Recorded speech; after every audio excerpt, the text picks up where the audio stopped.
My name is Dominique Phills. I am a senior here studying English.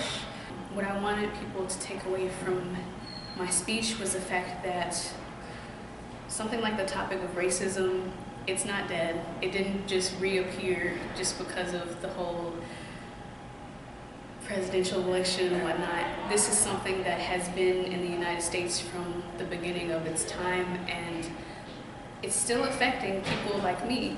And a lot of people don't realize that, or they don't understand that. And, I just wanted to speak my mind and to relay some of what I feel and my peers feel who are part of the minority group, and a lot of people in minority groups in the United States in general. I just wanted to share some type of feeling that I think that we all share.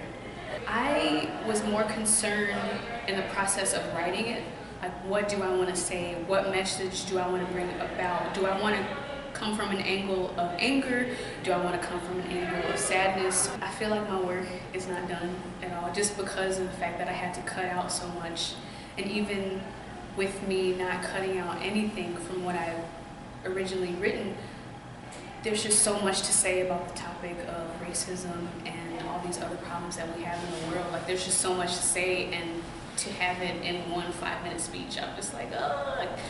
But I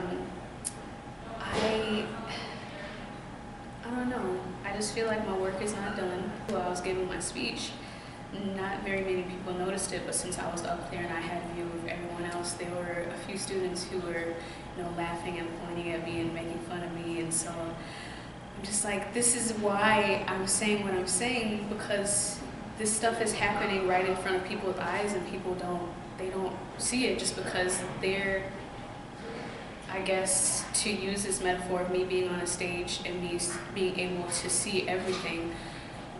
People who are in the audience are part of a if we're going to extend this metaphor, they're a part of a non-marginalized group in a way, where they're just looking at me, but they don't see the whole picture.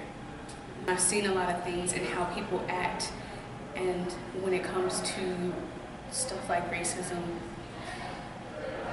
there's different ways that people go about it, whether they're participating in it. They're very open about it, they're straightforward, use derogatory terms and whatnot, but I don't know, this place in particular, being in this space of Naperville and working and really getting a feel of not just downtown Naperville, but Naperville as a whole, going to school here and working, like I said, in various places in Naperville, it's just opened my eyes to how oblivious / ignorant / I don't know, just people don't want to really think that there's a problem within the world. I don't know, I just feel like we're a bunch of lost souls.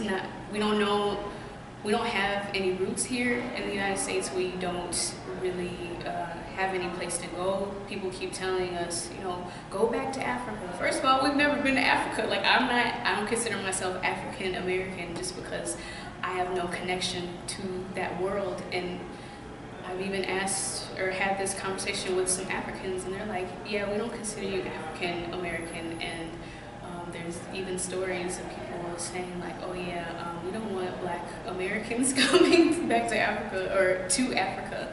And so, it's just my personal life experience, and in connection with other people, it's just,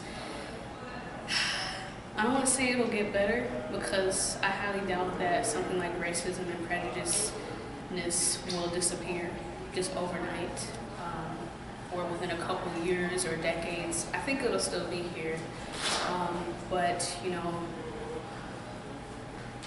the first thing we gotta do is start talking about this stuff, honestly. That's what I think.